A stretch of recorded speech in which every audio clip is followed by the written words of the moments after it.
Hello, everybody. How's everybody doing? Good to see everybody. Yep. Hope you're enjoying. Hope you got good weather where you are. It's been warm here. Yeah, what's warm in Phoenix? I don't have my other watch on. It was 102 yesterday. Holy So, cow. yeah. Holy I don't have cow. It's that watch about on. I've actually got a watch on today. Like, it's 80 here, um, which is hot for Chicago. But I'm yeah. not complaining. Yep. I could type this in really quickly. It'll probably tell me in a couple of seconds, maybe. Yeah, it's 98 degrees right now as we're talking outside. So that's pretty warm. It'll probably climb to 100, 102 or something today. That's great. So gonna are you be. getting outside? When do you get outside? I get up at 4:30, and sometimes I'm up before my alarm. So sometimes I'm up like at 4:15, and I'm on the trail by 4:45 in the morning. And then Nice. I'm out. Nice. So you can shoot those And great videos. yeah, and this kind of fits, even with what we're talking about, because I really do believe there's something to it. Because when I'm out on the trail and the sun's coming up and I'm catching the natural sunrise and everything else, it's like I'm just so much more productive in the day. It just Totally. totally makes a difference. Totally. Um, Oh, we got a nice visitor. Eat meat and be happy. I've Yeah. got on my watch, I've got a little photo that says eat meat, and I add in shut up, like keep my mouth shut, because that's a good Yeah. thing in life. Be happy, you know, enjoy life, Yeah.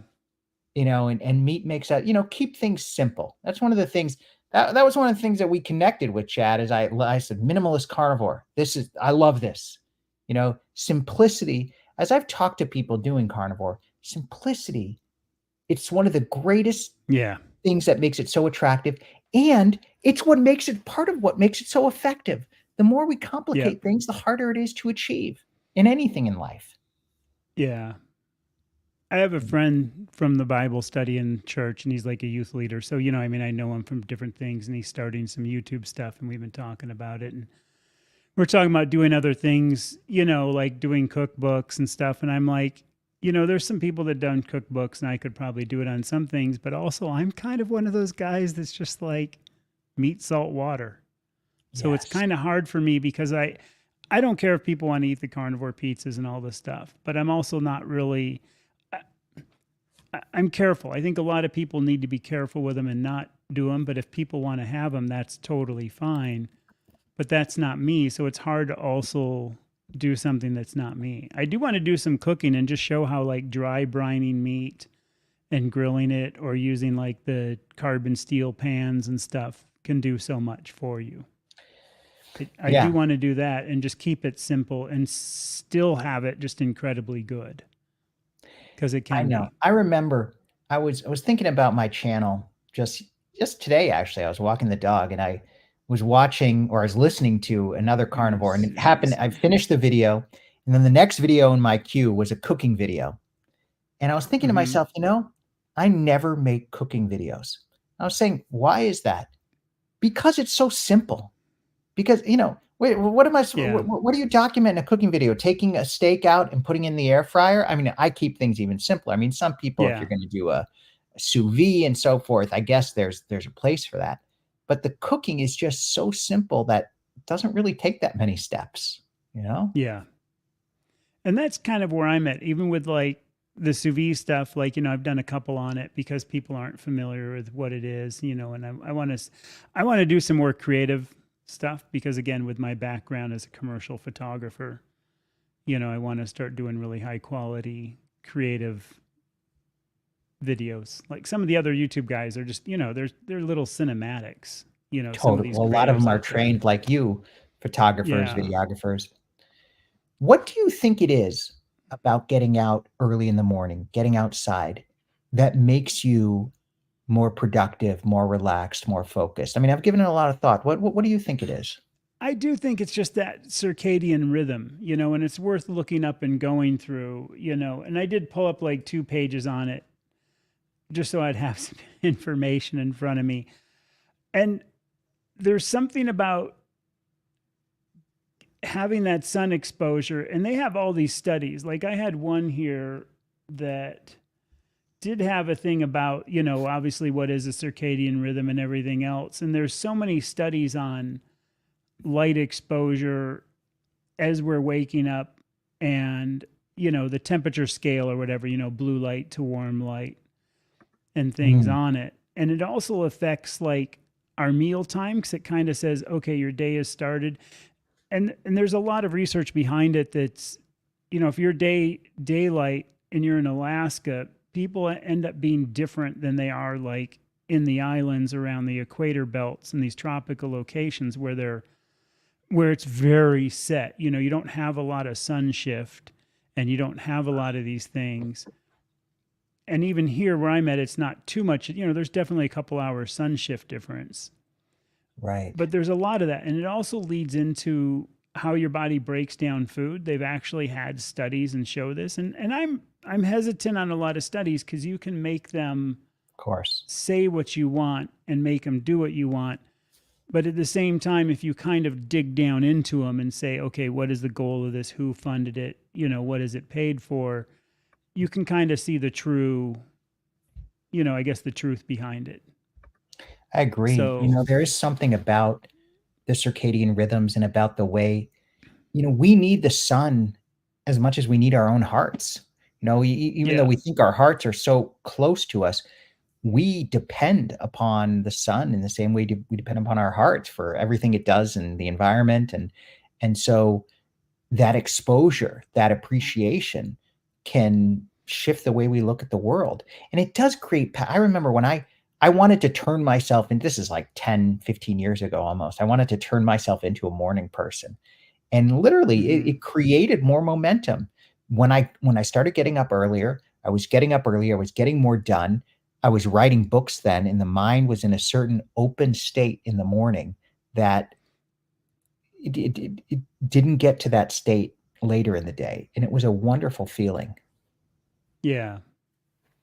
Well, it's like when I get up, I shift. I'm usually up at 5:30, and during the summer, I'm up at 4:30 because I want to be for the first hour, basically, or first 45 minutes of the hike in the dark.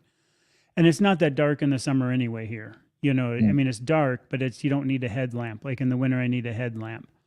mhm, And there's something about that. When I worked on the boats, I was there at the boats when it was dark. You'd have your headlights on basically to get to the harbor. It was dark because mhm, you're prepping the boats because the boats tend to leave right at sunrise because, they get diving and get it done. And I mm, think I don't believe in some of the stuff that kind of gets touted around because I just don't know. Some of it seems, I don't know, kind of out there, but there is something to it. And if some people have a thing, it's like grounding. I don't know about all the grounding mats and everything. I think there's something to getting out with your bare feet and being grounded. I don't think there's not. But I think when it starts getting marketed like grounding of shoes course. and grounding pads and grounding mats, I'm starting to get skeptical. Agreed. More so because sure, you can have some kind of electrical signal change by being grounded. I don't doubt that. But I think part of the grounding is also being out in the sun and being connected to the earth and feeling that. So I think there's that, if you grounded somebody and put them in a black box Mhm, and did it 10 hours a day and grounded somebody an hour a day who just took their shoes off and walked around outside when they're like, if I'm out putting out water for the little critters, we have a lot of birds and little squirrels and stuff that come in. So I put out some fresh bird seed and change the water out there for them and stuff. And if I do that barefoot, that's kind of a different thing than, so I bet if I was doing this for an hour versus somebody 10 hours in a box that has a grounding mat watching a movie, I would be way better off. way better. Absolutely. That's It's maybe like my, processed meat versus natural meat. yeah, I mean, it's so much better for you, and I mean, that's one of the beautiful things that carnivore does. I almost yeah, think of it as sort of a form of rewilding. we are getting closer to what our natural state was. We can never get there. We live in a modern industrial era. There's no going backwards, but we can restore some of the practices that sustained our ancestors. And they didn't have these humongous shoes that cost $300 and that you'd wear Yeah. around. And I'm sure they had some coverings on their feet, but a lot of it was barefoot. And yet they survived and they passed on their genes to us. So there's something in that, for sure. Yeah. I used to go around barefoot. Hello, hello. I used to go around barefoot in the islands enough that, like, even when I was loading the boat, like, I would be Nice. barefoot and I could literally carry, I don't know if anybody's ever scuba dove, but like, a 72-pound steel tank, like I can carry two in one hand and two in the other hand. So you're probably carrying 140 pounds of steel. And I could literally walk Nice. quickly on gravel doing that, Mm, because everybody in the islands is like that. Your feet just get so insanely tough. It's like watching the yep. tourists jump across the sand as their feet are burning to get to the water edge. And most of the other local guys will just be walking around because their feet don't burn on the pavement. Yeah. And there was a guy in the Caribbean when I moved there, and it was almost kind of like because I've never seen such gnarly feet. And he's literally like running on coral, and he's been there his whole life, and he's pretty much never worn shoes. Wow. And I'm Wow. like, this sounds weird, but I just want to feel your feet because I'm just really curious how hard they are. And they were like dog pads. I mean, they were so thick and calloused. Because when we went out to this one area to go fishing, it was literally like Caribbean is different than the Hawaiian Islands where there's a lot of volcanic, but they're both insanely sharp. And he was walking over stuff that I was like feeling through my slippers, or what you guys would call flip flops. Yeah. There's a funny Hawaiian thing because, like, I always say, like, slippers are what you wear and flip flops are what politicians do. So I don't call them flip flops, but I could feel it all poking through. And he was just like, yeah, no problem. Even when they were doing Amazing. construction one time, we were rebuilding stuff, and he's just traipsing around on like a building takedown construction stuff with like no problem. That's awesome. How did this is doesn't have much to do with carnivore, but how did the vibe in Hawaii, the islands, how does that differentiate from the vibe in the Caribbean? Was there a difference? Not too much. It's pretty close. When I lived in the mainland before, so it's not like I'm inert to it or whatever. I grew up quite well. My dad was a pilot for United, so I went to school in the mainland and stuff, and then we would go back every summer. And I just kind of chose at that one point that I'm going back there and making it my full-time place. So I was used to it a little bit when I'm younger, but when I chose to live where I live, that's kind of how I got out there. So I was all used to it. Right. So when I moved at 43 to the mainland as an adult, is finally like, an adult person, it was culture shock to come to the mainland. Just the way Mm. people are and just the way the attitudes are. And it's like in the islands, if your friends like, oh, hey brother, we're gonna go down to the beach, at 3 o'clock and we're gonna have a picnic. You wanna come? And you're like, yeah. That means you show up. It doesn't mean like, yeah, Right. cool, thanks for the invite. I won't probably show up or I'll text you beforehand. Now, if that's changed or not, I don't know, but it's always been that way. It's like you do that. And it's like, hey, Thursday, we're going to do this. We're going to have a dinner. Do you want to come over? And you say, yeah. And it for sure happens, even if it's very casual. And Right. there's also this like lack of going to work because the surf's up, Yeah. so there's also this laziness to it at the same time. But with your friends, there's just this total different thing. Here, like the one my best friend out there, like his mom was my mom kind of thing, and that's where we Mhm. kind of did everything at their house because the way they had this cul-de-sac. Your Thanksgiving dinner and your Christmas dinner is in the carport because you don't park your car in a carport. That's where you have like your table and your kitchen and you eat outside a lot. So like your big dinners are for sure out in the carport and everybody else is. And then everybody else kind of walks around and talks to all your neighbors. That's not a mainland thing at Interesting. all. And it's that kind of thing where it seems here where I'm at, people come home, they pull in their car, their garage door goes down, and Yep. that's it. Yep. Like Totally. I always like I was out trimming palm trees the other day, these ones here, and when people come by, I try to stop and talk to them if they will, because I love getting to know neighbors. And I think that's also that calmness and that thing that helps everything about you. It helps your digestion, it helps your stress, it helps not worry being that way. So Awesome. that's kind of in a quick nutshell. So I think it does relate to carnivore because we become so mellow. And I'm very mellow how I talk, but some Yes. people are more theatrical. But I think we've talked about it before. It's that, what is this mental clarity you carnivores always talk about? Mm-hmm. And I think it's just that calmness that doesn't let us stress. Yeah, I hate the idiot driver who pulled in front of me and went slow. And I'm like, "Ugh, what an idiot." But then it's done and it's over and I can get on with life. Before I would have been raging for 30 minutes of like, what an idiot, man. The guy's going to, and you know what I mean? I'm not 100%. a road rage person by any means, but at the same time, I'm better at letting go of things that bug I have me. noticed that so much. That is, I mean, that's why I originally called my channel. I changed it, but the original name was a Zen Carnivore because of that feeling we get of calmness and acceptance. Mm-hmm. And um, it really, life is stressful, but it doesn't have to be. And the carnivore is almost like it's like a superpower to manage it. Yes, we're still Yeah. going to get cut off in traffic. We're still going to have people block us in line. The Wall Street Journal had a great article about a week ago about a guy who was traveling a lot, and Mm-hmm. the Wall Street Journal guy hired a Zen teacher, like the number one Zen teacher on Peloton, to accompany him and see how this teacher dealt with plane delays, long lines. And the Zen teacher was basically saying, you stay calm. If somebody cuts you in line, don't overreact, manage. And they spent 24 hours together, starting in the Newark airport, which is insanely busy. And I was reading the whole thing and I was thinking, yeah, this guy's great. But all he has to do is become a carnivore. He'll be able to manage that perfectly well.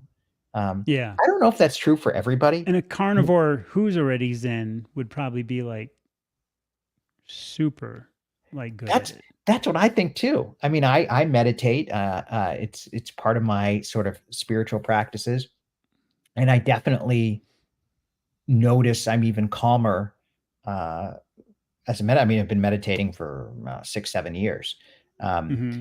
but it's kind of weird because at meditation retreats, they're all vegetarian and vegan, which is Yeah. just it's I think part of that is, this culture of respecting life and so forth. And if someone's an extreme proponent of that, I can respect that. But it's almost the opposite of what you should be eating. Yeah. We know that. So to cover this, what am I eating tonight? Yeah. Nothing. I'm doing it. Today's a fast day. I'm gonna do a Nice. fast. I'll see if I make it through tomorrow. So I did have bone broth from the lamb bones that I make my own bone broth. So I had Nice. 8 ounces, just a small one. I make 8 or 16 ounce bone broths, and I have that way I can have like a full one or not. So I literally just had an 8 ounce, and that kind of the first day is always the toughest to do a Mhm. fast. I do like them. I feel like Superman on day two, but day one is annoying. I don't like it. How long are It's you gonna just go for? I'll just see what happens.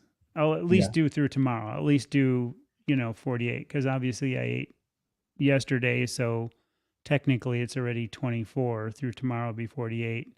So whatever. By the time I wake up the next day, it'll be at least a 70, and I'll see if I go through that. Yeah. That's So good. I mean, you definitely do more fasting than I do. I just basically I am don't do I'm on an tons though. OMAD. Um, I've only been doing it recently.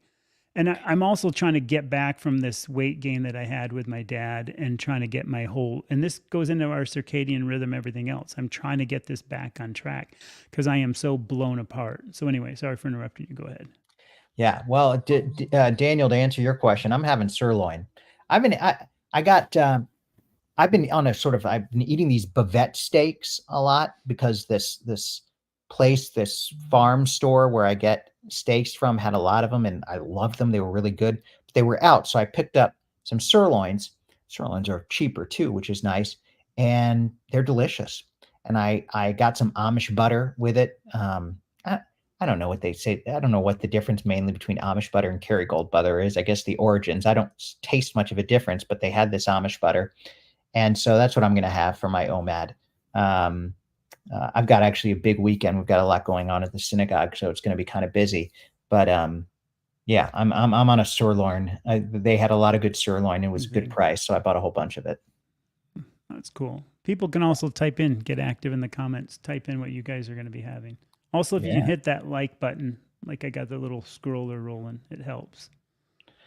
I'm going to make some bone broth too, but I don't collect the bones in the same way you do, Chad. I just do put try them in to a bag collect and them. throw them in the freezer. I just put them in a Ziploc, throw them in the freezer till I have enough, and that I found works. And then I take them out, and I'm going to do a whole video on it because I think it's kind of fun to do. But then I just take them out, throw them on a big sheet pan, and bake them at like 350 for like 20 minutes, so they get till they're really sizzling and really got this nice color. Then I throw them all in the Instant Pot. And I put just enough water to cover whatever I have. So it's never like a set amount, but I tend to know how my one Ziploc bag and the way I can kind of, shake and finagle the lamb bones, it always makes a full thing, which is usually, I don't know what, about 100 and some ounces of bone broth. So I always have enough. And I tend to eat enough lamb during the week that I can always have bone broth every day. That's great. So that just kind of works out. Yeah.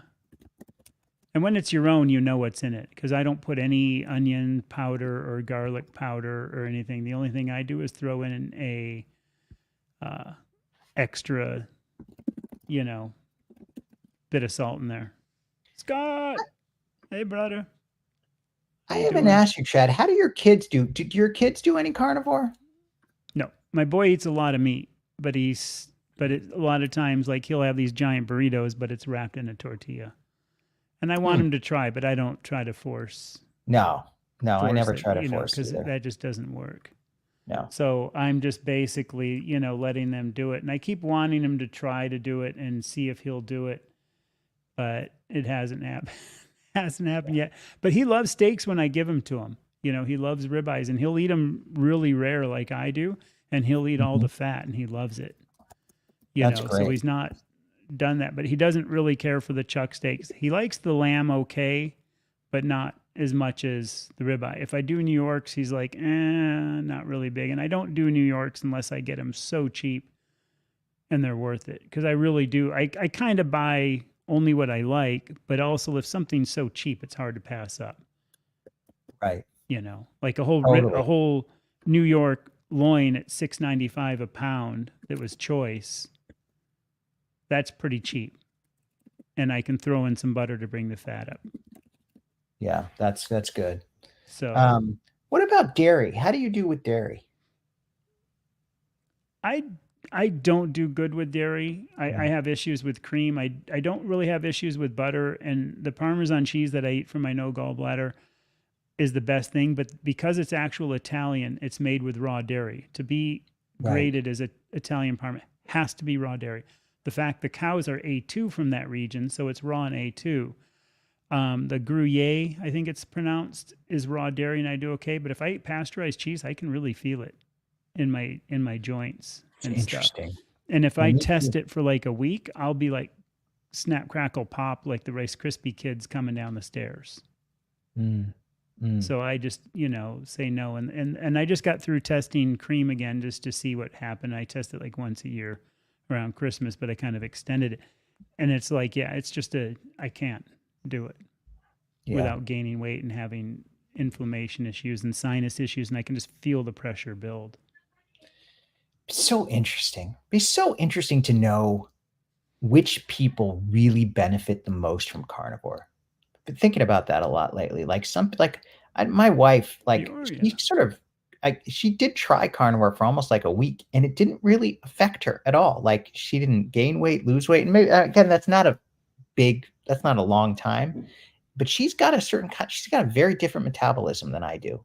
And I mean, I Yeah. think carnivore is great for everybody, but I think it does really help some people more than others. And then, of course, once you're a carnivore, certain people can handle dairy, certain people you know, uh, uh, can handle other types of meats much better than others. It's such a wide range, and it'd be interesting to know why. I guess nutrition is so hard to study, of course, Yeah. but I guess we can do a lot of guesswork, but I would like to learn more about our different ways our body responds to meat. Yeah. I'll answer that for Scott too, in case he doesn't see it, in case he goes into different things. It's basically part of Phoenix. Phoenix, kind of spreads out, and Peoria is kind of like a sub area.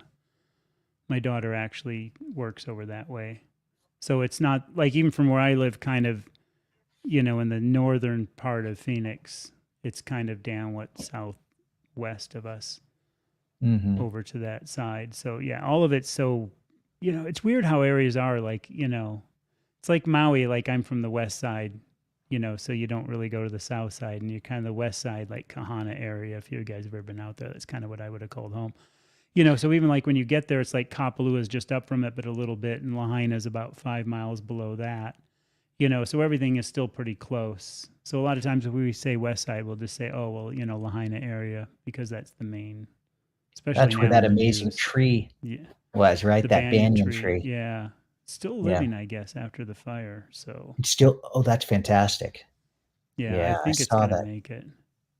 Yeah. You know, Somebody, Jack Life is Cruz. Yeah, wonderful. I've seen a couple of videos of his. Yeah, it looks interesting. He talks a lot about sort of how our bodies Well, respond to the sun and so forth.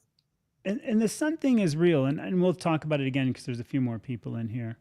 We'll figure out the time. We're planning on doing these every week, guys. So I think we're going to kind of play, we'll probably play with doing them at 12, 1, and 2 and see which one people like.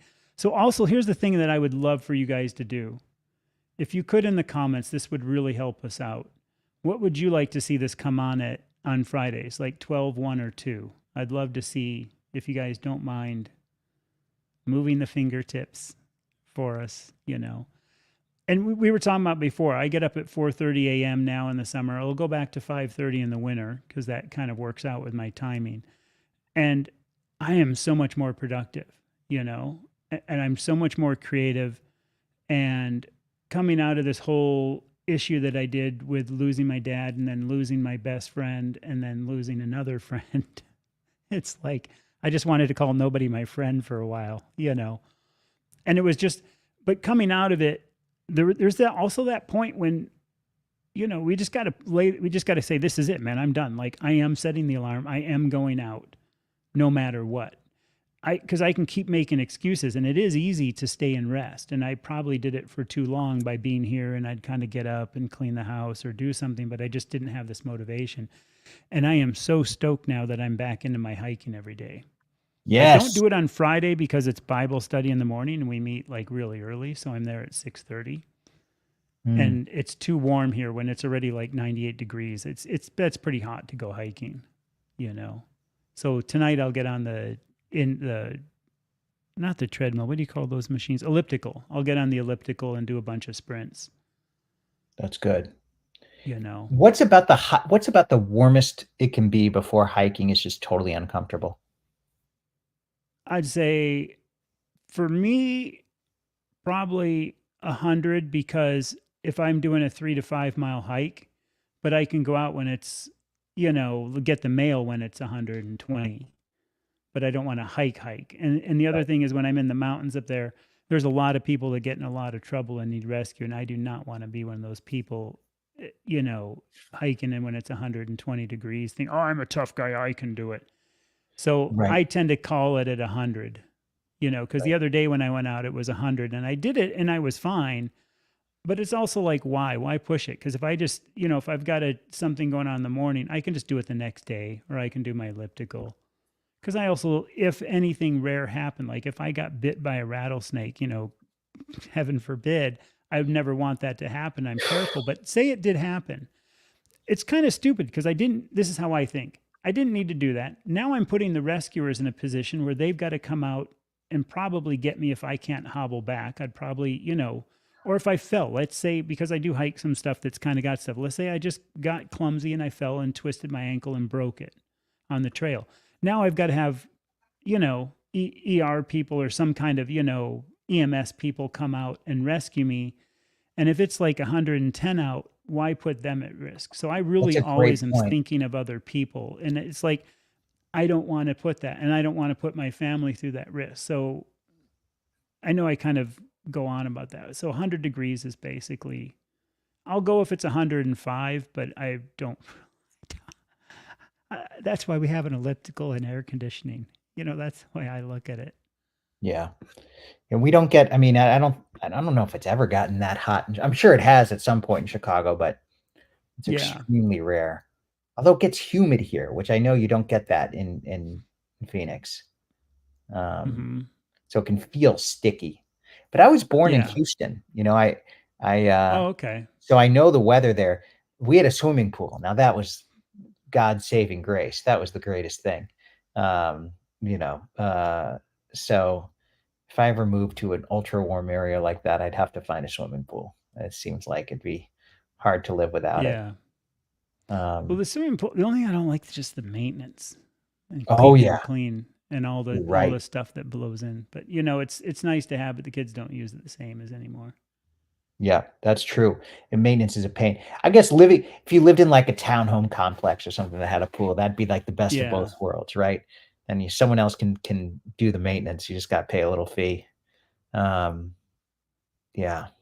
Now, Yeah. I need to live in a warm area. That's one thing my wife and I talk about it all the time. Our kids are in high school, so we're sort of stuck where we are right. And I love my job, um, but ideally, living in a warmer climate would be much more attuned to our lifestyle. Just being able to walk the Yeah. dog every day of the year and all that kind of stuff. Yeah. Yeah. And it's, it's like anything. You get used to what it is a little bit, but you're never going to get used to 120. You're never going to get used No, to Florida humidity. You're never you're never going to going to get get used used to to the 20 bugs. below zero either. Yeah, or Yeah, 20 below, or the bugs that are in some places. So, it's true. you know, Chicago's actually getting warmer. This is interesting. I was talking to a member of my synagogue who's a realtor, and they're seeing people are pitching Chicago as sort of benefiting from climate change in that it's getting more moderate. I mean, and I've noticed that our winters are not nearly as bad as they were even 20 years ago. Yes, you get a couple like this year. There was about 1 week where it was utterly frigid, where you really couldn't be outside for very long. But hmm that was it, 1 week. The rest of it, the winter was mild, and the winters have been increasingly mild. So, um, so I appreciate that. Um, yeah. I don't know if that's good for the planet or not, but it definitely is good for people who live here. The coldest I've ever been was up in Canada, up Oh, in, oh, I'm trying to remember now where it was. I can't believe I just told, when you know something all the time and then you just totally blank. I'm going to punch this in. I can't. uh, Where Huntsville. was it I've in heard Canada, Huntsville's. Karen? Where? Edmonton, my wife. Ah, She was trying to be quiet, but then she's too quiet with my earplugs in. I can't. So we were in Edmonton because my friend from Maui met a Canadian girl. My wife's Canadian, so I met a Canadian girl. We both ended up marrying Canadian girls, but he ended up moving no to wonder your Edmonton. wife is so nice. Yeah, That's it's it's that Canadian Canadians. side. Yeah. And it's like, so he had his wedding in Edmonton like in January. Okay, Oh, coming from Maui to Edmonton in January was like the coldest thing in the world. And a lot of surf shorts don't have pockets. They might have like one uh-huh. little wallet pocket or something, but they don't really. So in the islands, I would always do this thing where, like, if I'm going out to a car, I would open the car door and I'd take the key and then I'd stick it and I'd hold it in my teeth while I'd get something and then carry it. It was just a habit you get into Yeah.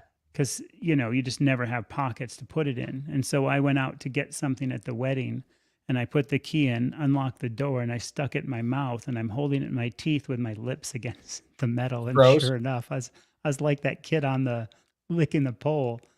And it was like, ooh, and I knew enough not to pull it. I was like, oh no. So I kind of went, you know, Oh and my heated it up and then God. kind of, but I was like, you just don't even think about it because it's just your natural reaction when you're not Totally. from there. So I did Totally. do that. That was pretty stupid and funny, you know, That's and I brutal. guess you learn. I had a friend So, in rabbinical school who we get student pulpits where you go to communities where they don't have enough people to afford a full-time rabbi, but you go down there mhm, every 2 weeks. And his was in Winnipeg, uh, uh, Canada. And during the winter, he said it was the most brutal he's ever encountered. He, bought a whole bunch of long underwear and huge yeah, coats. Yeah, it's an adaptation. I think he was from Florida. yeah. So I can say I haven't heard of it, but I know there's a lot of organized rucks, you know, and I've thought of doing it because I just usually wrap rocks in a towel on the Mhm. trail. I'll take some rocks and throw some rocks in there with a towel. And then I just dump the rocks at some point when I'm done. So I don't even really know what my pack weighs at various times. And sometimes I won't do it and sometimes I will. And I'm going to start doing some videos of showing me do that. Or I'll What do pick you up a think big about rock and carry it on the trail for a while, which looks silly, but it what do you works. think about the sun and mood? There's that I re- you know whenever I'm in a bad mood in like January, Mm-hmm. February, my wife's like, you've got seasonal affective disorder, which I don't know if that's real or not. But the sun definitely does affect our mood. Aside from productivity, there's there's a certain kind of joy. Maybe Jack Cruz talks a little bit about that. I can't remember. What do you think, Chad? I think there is, you Yeah. know, it's like I spent time, like I said, when I was, um, you know, in high school age and stuff up in the Pacific Northwest, and I hated the winters. And Yep. it's why I never, when I came back to the mainland, why I never went back there because there's no way. My wife was from Vancouver, Canada. And when we would go up there, like I would sense a very big difference of being there over like a month or 2 months, even in the kind of dreary and, you know, and that this gets back to that circadian rhythm. Like when your sleep is all messed up and you're only getting so much when it's dark at 3:30 or 4 Yes. and then you go to bed at 9 or 10, it's just this weird thing where you're messed up and just nothing ever feels right. So I really do believe there's something to it. Hmm. I don't know how those people adapt there. Maybe there's something about long term that the fact that then, you know, they end up having these 20 hours of light. Maybe there's a balance, you know, where they, you know, I don't know what, but There I is think it's something real. too. This is sort of anti-sun, which I don't like. But I remember reading something about how certain cities at latitude levels like Moscow, Chicago, even New York, they're very similar climates, and these cities tend to be more productive, economically successful than southern cities, just like Interesting. Northern Europe is more economically productive than Southern. And that may Mhm. be because they actually had to plan things more. When you know the winter is coming, you have to store food, you have to build houses with certain strong shelters. Whereas if you're living in the tropics, you're living in Hawaii, it's fine. It'll be fine the next day. Yeah. Um, there's some logic to that.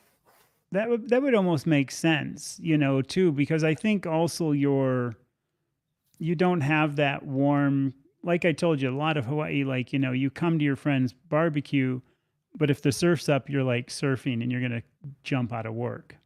Right. You know, Right. there's definitely that laziness, you know, about it. And it does, because you know, when you're in the sun all day, it does kind of slow you down. You're not as productive. But you can Right. still be productive, but it definitely there's the point when it does start melting you, I guess you could say.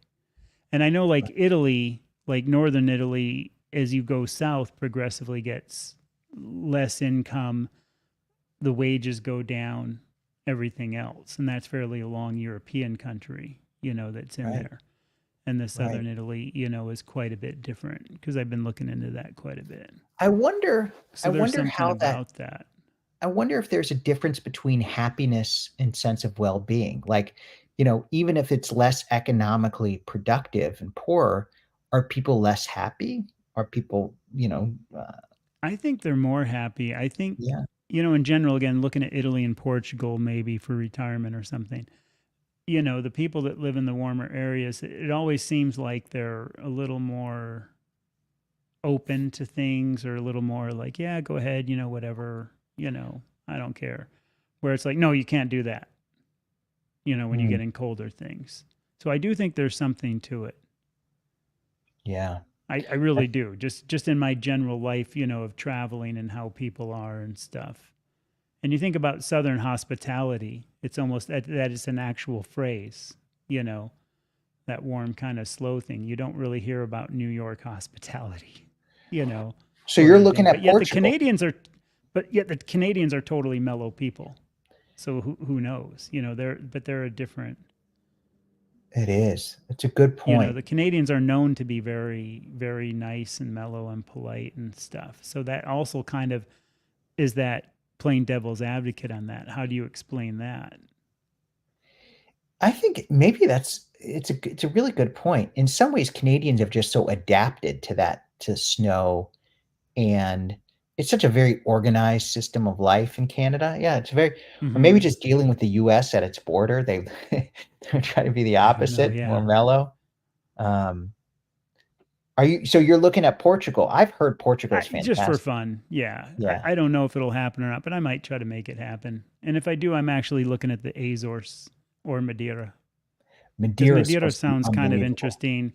And the Azores is like the Hawaii of the Atlantic. And when I look at it, I think Hawaii totally when I see it, but 10 degrees cooler. So I like I said, when I lived in the Caribbean, I lived on an island of 2,400 people. I liked Maui. I didn't really like Oahu because I was on Oahu more when I was younger. And it's like even when I lived on Lanai, which is the little island off Maui, like 4,000 people, I loved it more than Maui itself. So I could go live on an island of 4,000 people and not worry about it. People even ask sometimes, like, oh, what do you do? And it's like, well, take where you live. Why do you travel? Why do you go somewhere to do something unless it's an actual vacation? Right.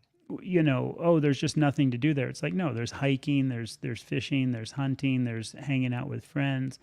There's all these things. But if you're just going to the store, it just happens to be whatever store is there. But realistically, most of those islands have these amazing microclimates and these amazing things where you can go to these beautiful forests and the same day you can be down on the beach.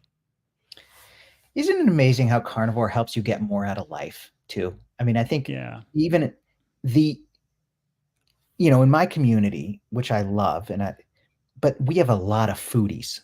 I mean, these are people that will send an email. I remember there's a couple that I know, they're good friends and they're older. They travel a ton Mm-hmm. and they will send like 2-page emails describing their meal.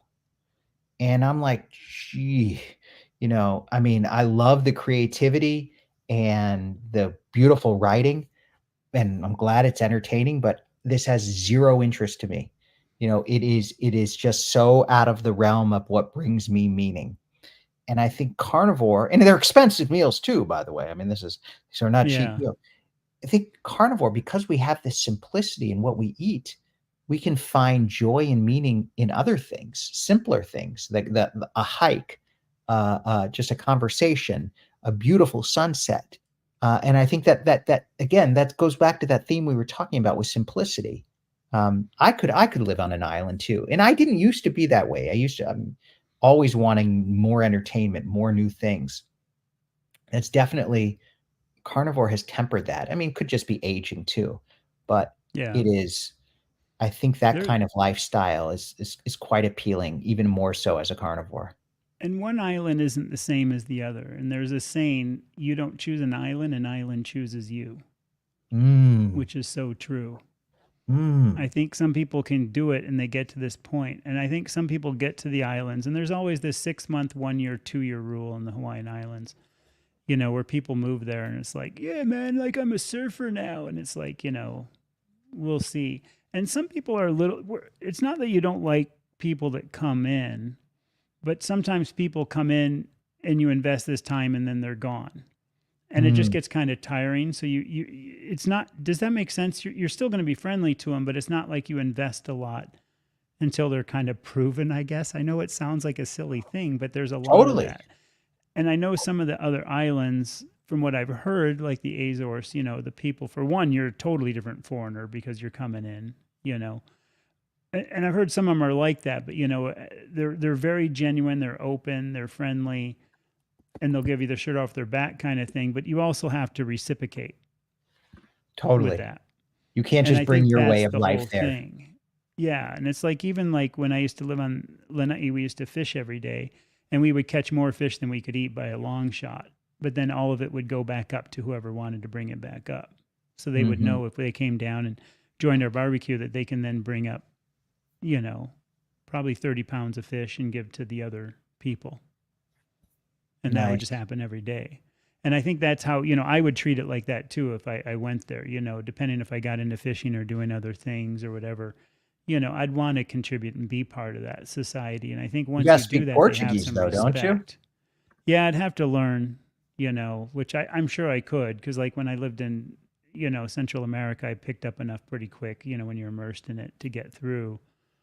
And a lot of them do speak English, and I would want to speak their language just because that's part of the fun of going somewhere different, is to pick up the funny little saying. I'd probably never do like the poncha, which is like their drink, and stuff, because that's outside and their little other, treats that they're famous for. But I'd try them. That just because if I'm there, I'm not going to not try them. Don't have to like them or keep eating them, but it'd just be fun to see it.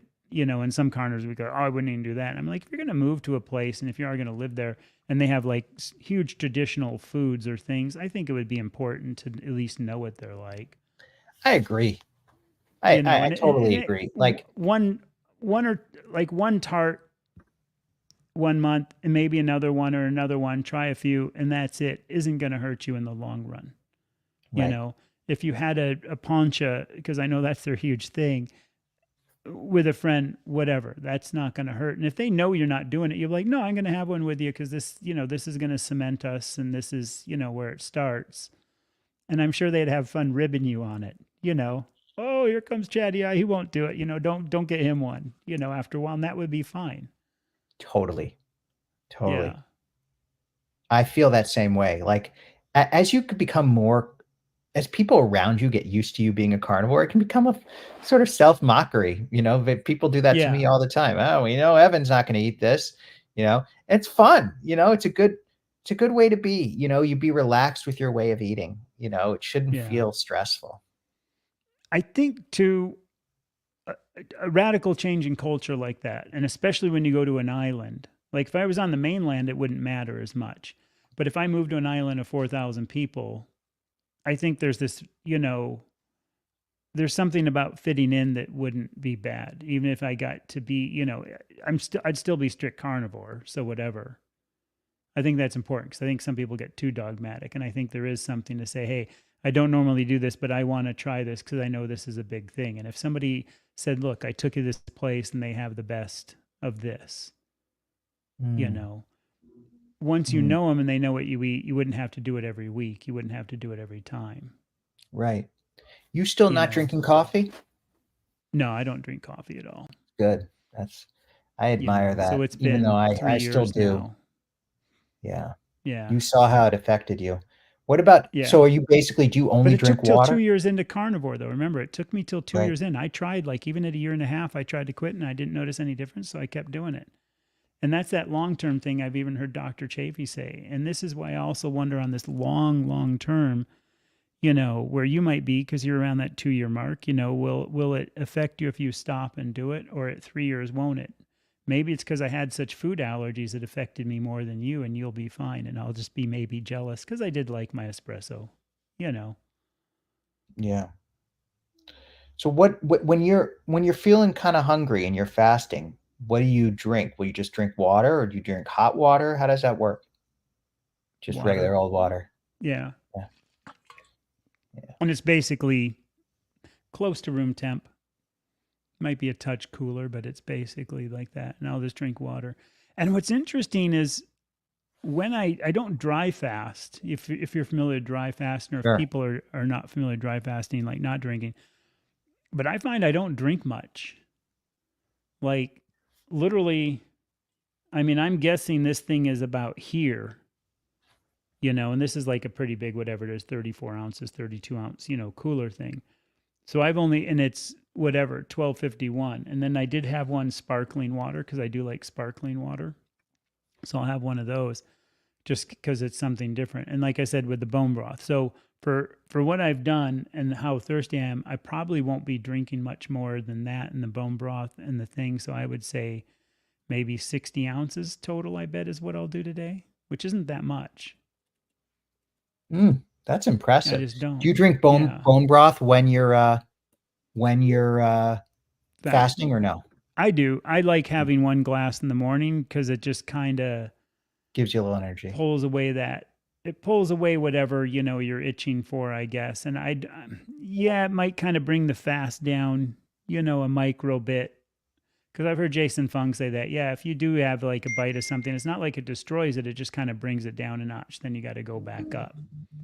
So Yeah. I don't Yeah. really, think much of it. And I'm not fasting to like, oh, I'm Mr. Hardcore faster. I'm going to do it, whatever. To me, I just find that like doing something with my body and the fact that I've been doing these things and I'm still not losing the way I want to, that because yesterday I had 5 lamb chops and some of my Parmesan cheese. Mm. Mm.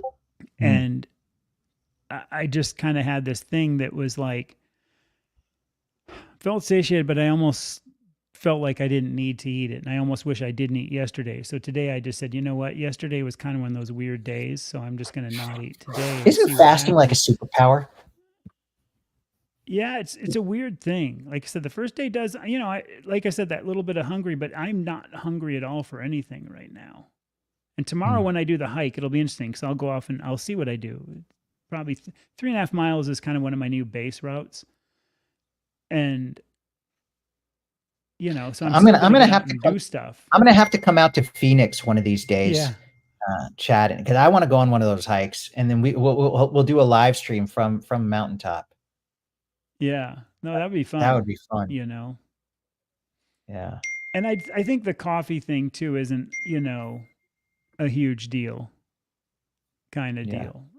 That kind of sounded Yeah. funny. But it's Yeah. again, I do always say, and I'm strict on this, just try Lion Diet for 90 days. Try to quit coffee. Try to stop coffee more than quit. Just try to stop coffee, bring it back in, see what you notice, and then do it again in a year in your journey. And then if that doesn't work, next year, 2 years into your journey, and then 3 years into your journey. Like my kids are 20 and 15 now, and a lot of you who are in our age bracket and have kids, it's like, well, what happened to time? It's the same way for me starting carnivore. It's like, okay, you know, it's so I'm sure some of these people who have been doing it 10 or 15 years, it's like some of them do eat a lot of stuff. What is it? Lisa Wiedemann, the blonde gal, the New Jersey eye doctor who Yeah. goes by Carnivore Doctor on YouTube. She's been doing it for like over 10 years. And sometimes she'll kind of get strict and sometimes more, but then she'll still have spices and make some other kind of fun stuff. So it's also like, not a big deal, I guess. Yeah. Yeah. I just That's don't good. think it's a big deal. I agree with you. Well, Chad, you know what? I've got to go Yep. because we this is a big weekend for me, actually. All of Yeah. you know A I'm a lot going rabbi on, you because said, with the synagogue. Yeah. yeah, and it's my 15 years at this synagogue. So Oh, wow. we're That's having a big cool. celebration, and it's funny. They know I'm carnivore, so we're not tomorrow night. There's a big event, but we're not doing like a heavy dinner. Where I said I don't want anything. We have a lot of people coming, but doing heavy hors d'oeuvres. So it's not going to be pressure to have a meal, and I'm sure there'll be alcohol, but they all Yeah. know how I do it. So it's kind of nice when you've been in place and they know you and respect you after all that time. You can Yeah. kind of Yeah. be who Do you you guys are. change for summer? Do you kind of change? Do less people show up in summer for you guys? Or is it A not there little because bit. you're not quite as hot here? Or is it winter that maybe they slow down and not come in where you're It at? actually slows down a lot during the summer because there's not bar and People bat are doing mitzvahs. something. Yeah, kids are Okay. at camp. So kids, Yeah. and the school year, our calendar kind of really goes along with the school year. So things are a little slower. I mean, there's still tons of people who come, but it's not as child centric as it often is during the Okay. rest of the year. Yeah. Because we're just taking our this Sunday is the service where we do the two services, and now we're just jumping to one in the evening. We still do the same morning services, but our two evening services, and we have a dinner in between the 4 and 6. So Mm, we're going to be cutting mm, the dinner back and then also cutting the service back to one because the numbers are going down. yeah. Yeah, that's So good. we'll see how that goes. And that's a Good. big thing at ours. Well, thanks everyone. Give us more input on the Yeah, thanks time, so and much. Again, I'd love yeah, to hear your time. Yeah, if you could leave in the comments, leave in something, because I think, we'll keep playing with this and we'll get it down and but check out the we'll see you next circadian week. rhythm. If you guys haven't, I'm sure most of you maybe have, but check out the circadian rhythm. I do think it's real, man. Getting up before sun, getting out on the trail, doing things makes me so much better, so much more productive. Just, it's worth it, you know? 100%. That's my 100%. closing. All right. See you next time. All righty. See you guys. Ahui ho.